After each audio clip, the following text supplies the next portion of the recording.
చాలా పెద్ద విషయం, చాలా గొప్ప విషయం సార్. ఎందుకంటే మేము ఇండస్ట్రీ గురించి మామూలుగా వినేది ఇదే బేసిక్‌గా దట్ ఆ వాతావరణం హాయిగా ఫ్రీగా ఉంటుంది కాబట్టి రూల్స్ లేకుండా ప్రేమలో పడడం ఈజీ.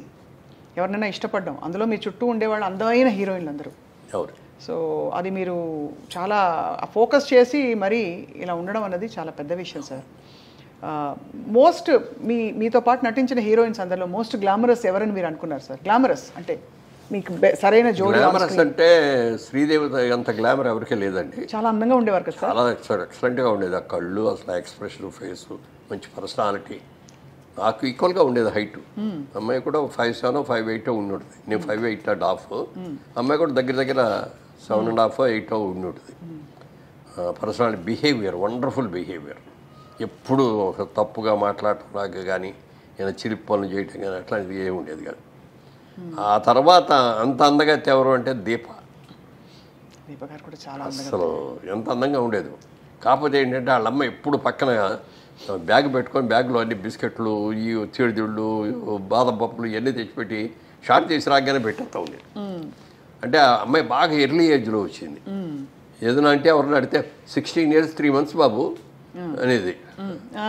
అలా వీటి పాపం చిన్నది కదా, కష్టపడుతుంది అని చెప్పి ఓ పెట్టేది.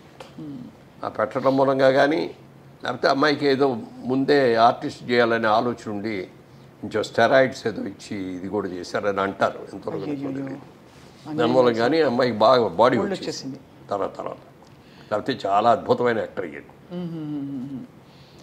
జయసుధ గారు ఇట్స్ ఏ ఫ్యామిలీ లేడీ. అదే అదే ఇక అందులో సినిమా యాక్టర్ లాగా ఉండదు. ఆవిడతో నటిస్తా అంటే రియల్ క్యారెక్టర్తో నటిస్తాం అనే ఫీలింగ్ వస్తుంది తప్ప సినిమా యాక్టర్ లాగా ఆవిడ నటించడం కూడా అలాగే చేస్తుంది. ఇప్పుడు మిగిలిన వాళ్ళు కొంతమంది చేసే దాంట్లో ఆర్టిఫిషియాలిటీ ఉంటుంది. అంతవరకే ఉండు, టచ్ అవ్వకూడదు, ముట్టుకోకూడదు అన్న లెవెల్లో ఉంటుంది. అవన్నీ ఉండేవి సార్ ఆంక్షలు. అంటే హీరోయిన్లు చెప్పేవారా? అప్పుడు లేదు, అప్పటికి లేదు. కానీ నాగేశ్వరరావు గారు, వెంకటరామారావు గారు చేసే రోజులు ఉండేవి. జమున గారు అయితే ఎప్పుడు చేతులు ఇక్కడి నుంచి కిందే తప్ప పైకి పుట్టుకొని ఇచ్చేవారు. ఇట్లా ఈ కూడా పట్టుకొని ఇచ్చేవారు. ఓహో, అంత ఇదిగా ఉండేది. అది ఎన్ని లేకపోయినా కూడా ఎంతైనా కొంచెం దూరంగానే ఉండేవారు. ఇట్లా అప్పుడు ఈ ముద్దులు గిద్దులు ఈ గొడవలు ఏమీ లేవు కదా. అవునవునవును. ఎంతవరకు దగ్గర ఉన్నాలో అంతవరకే ఉండేవారు. ఆ క్లోజ్ చేస్తారు. ఈ అమ్మాయి వచ్చేటప్పటికంటే భార్య అంటే భార్యలాగానే ఉండేది. అంత ఇప్పుడు నేను చేసిన సినిమాల్లో కూడా హయ్యెస్ట్ సినిమాలు చేసింది ఆవిడతోటే. మా సినిమా ప్రొడక్షన్లో కూడా ఆవిడ చాలా సినిమాలు చేసింది. Very cooperative artist. అసలు మామూలుగా హీరోయిన్ లాగా గిద్దుకోటాలు ఉండవు. సింపుల్గా మేకప్ వేసుకొని వచ్చేస్తుంది. ఇది మధ్యతరగతి కుటుంబం క్యారెక్టర్ అంటే దానికి తగ్గట్టే హెయిర్ డ్రెస్ దానికి ఏముంటుంది. పెద్ద హెయిర్ డ్రెస్లు కూడా చేసుకునేది కాదు. మామూలు నేత చీరలు, పట్టు చీరలు లాంటివి ఇట్లాంటివి కట్టుకొని అట్లా న్యాచురల్ యాక్టర్ లాగా ఉండేది అనమాట. సో అలా మరి జయచిత్ర గారితో ఆ రూమర్ వచ్చిన తర్వాత మీరిద్దరూ మాట్లాడుకోవడం జరిగిందా సార్? అయ్యో ఇలా వచ్చేసింది, ఎలా క్లియర్ చేద్దామని. కోర్టుకి వెళ్ళినట్టున్నారు కదా మేడం? నేనే వెళ్ళాను. కోర్టుకి వెళ్ళలేదు. ముందు నోటీస్ ఇచ్చాం వాళ్ళకి, పేపర్ ఆడికి. ఇవ్వగానే ఆడి పరిగెత్తుకు వచ్చేసి, సార్ మా వాడు ఎవడో తప్పుగా ఇచ్చాడు, సారీ అండి క్షమించండి అంటే అది విత్డ్రా చేసుకున్నారు. చేసుకున్న తర్వాత అది జరిగిన నెల రోజులకి అప్పుడు అన్ని సినిమా అక్కడి నుంచి మెడ్రాస్ నుంచి వచ్చేవాళ్ళం కదా. మెడ్రాస్లోనే ఉంది ఇండస్ట్రీ. మార్నింగ్ ఫ్లైట్కి ఇక్కడ షూటింగ్కి వస్తున్నాం. దాసరి గారు ఒక షూటింగ్ వస్తున్నారు, నేను ఒక షూటింగ్కి వెళ్తున్నాను, జయచిత్ర గారు ఒక షూటింగ్కి వెళ్తున్నారు. ముగ్గురు ఫస్ట్ మార్నింగ్ ఫ్లైట్లో ఇక్కడికి వచ్చాం. ఆడు మళ్ళీ ఇమ్మీడియట్గా నెక్స్ట్ డే ఆడు పేపర్లో రాశాడు, వాళ్ళ రోజు దాసరి గారి ఆధ్వర్యంలో మురళీమోహన్ గారు జయచిత్ర గారు పెళ్లి చేసుకోవడానికి హైదరాబాద్ వెళ్ళారు. ఎక్కడ కూడా బాబు, ఆవిడ ఎప్పుడు నువ్వు అని కూడా పర్లేదు. ఇన్నేళ్లలో నువ్వు అని కూడా అనలేదండి. నా హీరోయిన్స్ ఎవరైతే సార్ మీరేనే అంటాను నేను. ఎవరిని కూడా యశోదరు కూడా నువ్వు అంట, నువ్వు అన్నాను, మీరేనంట. కాకపోతే ఏంటంటే జయసేత్తో క్లోజ్ ఏంటంటే I treat her as my sister. అందుకని బాగా క్లోజ్గా ఉంటాం. అప్పుడప్పుడు నువ్వు అనుకోవచ్చేమో కానీ మిగిలిన వాళ్ళు ఎవరితో కూడా నువ్వు అనే మాట అన్నాను నేను. చాలా డిస్టర్బింగ్ సార్ ఇవన్నీ. అంటే పబ్లిక్ ఇమేజ్ అందులో కొంచెం మనం అన్నిటికీ ఎఫెక్ట్ అవుతాం. అంటే ఇప్పుడైతే సోషల్ మీడియాలో ఎడపడ రాస్తున్నారు, నోటికి వచ్చినట్టు రాసేస్తారు. దాసరి గారు అద్దాల మేడ సినిమా చేసేటప్పుడు ఓ డైలాగ్ రాశారు. దాంట్లో సినిమా వాళ్ళు మనందరం కూడా అద్దాల మేడల్లో ఉంటాం, మనం చేసిన ప్రతి పని కూడా భూతద్దాల్లో మనం చూస్తూ ఉంటారు వాళ్ళు. మనం తప్పు చేసినా ఒప్పు చేస్తే బాగుందంటారు, మెచ్చుకుంటారు. తప్పు చేస్తే మాత్రం రాళ్ళు విసిరి కొడతారు, మన అద్దాలు పగిలిపోతాయి, మన బతుకు బజారు పాలైపోతుంది బా అని ఆ డైలాగ్ ఎంత బాగా నచ్చిందో నాకు. ఆ డైలాగు దాన్ని తూచా తప్పకుండా పాటించాను. ఎక్కడ కూడా ఎప్పుడన్నా ఏదన్నా మీరు అన్నట్టు ఇందాక పార్టీలో ఎక్కడ ఏదైనా చిన్నగా తీసుకున్నా కూడా జనం ఎవరో లేనప్పుడు చూసి తీసుకోవటమే. పబ్లిక్లో ఉన్నప్పుడు సిగరెట్లు తాగటం కానీ ఇది కానీ అది కూడా ఉండేది. సిగరెట్లు కూడా ఏంటంటే నాకు అలవాట్లేదు, కానీ వాయిస్ కొంచెం తిన్నుగా ఉండేది బిగినింగ్లో, బేస్ అది ఉండేది కాదు. అప్పుడు మ్యూజిక్ డైరెక్టర్ చక్రవర్తి గారే సలహా ఇచ్చాడు, నువ్వు చుట్టలు తాగు రోజు అన్నాడు. ఊళ్ళో ఆయన చుట్టలు కావాలి కాదండి అన్న. అయితే సిగరెట్ తాగానే ఆయనే ఫస్ట్ సిగరెట్ ఇచ్చాడు. సిగరెట్ తాగిన తర్వాత అదొక రోజుకో 10 సిగరెట్లు అని లిమిట్ పెట్టుకొని ఆ లిమిట్ దాటకుండా అట్లా కొన్నాళ్ళు చేశాను. మళ్ళీ అయ్యప్ప మాల వేసుకుంటే మళ్ళీ మానేసేవాడిని.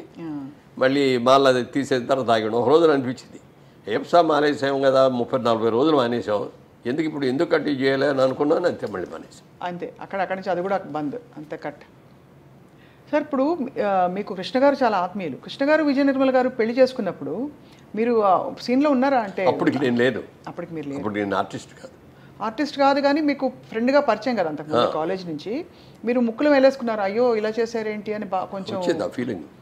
అంటే బికాజ్ అంటే he's a very good family man. అదే అమ్మాయి కూడా చాలా సంసారపక్షంగా ఉంటుంది, ఆవిడ కూడా చాలా మంచిది. కృష్ణ గారి భార్య, పిల్లలు ఇంతమంది ఉండగా ఈ టైంలో ఏ అబ్బాయి చేసుకుంటారు ఏంటి అని అనిపించింది.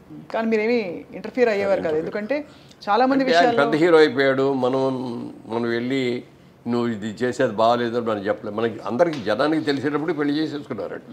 అవును రాజబాబు గారు అదే అవును, చాలా ధైర్యం సార్. కానీ సక్సెస్ఫుల్గా నడిపించి ఇద్దరు, అంటే ఆవిడ కూడా అది మాత్రం అంటే భార్యగా ఉండగా రెండో భార్యను చేసుకోవడం అనేది తప్పే అయినా కూడా ఒక మంచి నిర్ణయం వాళ్ళిద్దరు తీసుకున్నారు. అంటే ఇద్దరికి కూడా బెనిఫిట్ బాగా. అవును సార్, అవును. ఆవిడ కూడా ఒక మంచి హస్బెండ్ని చేసుకొని ఆవిడ కెరియర్ బ్రహ్మాండంగా గ్రో అయింది, హీరోయిన్గా గ్రో అయింది. డైరెక్టర్ అవ్వాలని ఈయనే ఎంకరేజ్ చేశాడు, కృష్ణ గారే ఎంకరేజ్ చేశాడు. నువ్వు సినిమాలు నువ్వు పనికొస్తావు, నువ్వు సినిమా తీయగలవు అని చెప్పి చేశాడు. మరి వాళ్ళ గిన్నీస్ బుక్ ఆఫ్ వరల్డ్ రికార్డులో ఒక మహిళా దర్శకులాగా ఆవిడని దాన్ని ఎవరు బీట్అవుట్ చేయలేరు. కానీ కరెక్ట్ సార్, అదే అనిపిస్తుంది. అట్లా కృష్ణ గారు బాగా ఎంకరేజ్ చేశారు. అలాగే ఆవిడ కూడా కృష్ణ గారిని ఎప్పుడు ఏం కావాలో ఆయనకి అన్నీ కూడా చాలా జాగ్రత్తలు చూసుకోవటం. ఆయన చనిపోయే ముందు కూడా ఆయన కావలసిన జాగ్రత్తలు ఫ్యామిలీ అందరికీ ఏమేమి చెప్పాలో అన్నీ కూడా చెప్పాడు. అంత బాగా గొప్ప. అదే అనిపిస్తుంది సార్ ఒక్కోసారి, అంటే చిన్న జీవితం, ప్రేమ కలిగితే అంటే ఎందుకు చేసుకోకూడదు అనే భావన కలగడం, అంతే కదా సార్. అవును. సో బట్ ఎనీవే సార్, మీరు మీ పందాలో వెళ్తూ మీరు ఒక వ్యాపారవేత్తగా, యాక్టర్గా, నిర్మాతగా కూడా మారారు 100 చిత్రాల తర్వాత. దానికి కారణం ఏంటి సార్? అదే బిజినెస్ ఫీలింగ్ మనసులో ఉండబట్టే నేను వచ్చిన తర్వాత మెడ్రాస్లో సినిమాలు చేయటం, మనకి ఏంటి సినిమాలు చేస్తాం, ఇంకేంటిది, మనం బిజినెస్ మర్చిపోకూడదు కదా, మన మెయిన్ ఇది కదా అని అనుకుని అప్పుడు బిజినెస్ ఏం చేద్దాం అనుకున్నప్పుడు సినిమాలు మనమే తీస్తే బెటర్ కదా, మనమే సినిమాలు తీస్తే మనం మంచి క్యారెక్టర్లు చేసుకోవచ్చు, బాగుంటుంది అనేది ఒకటి.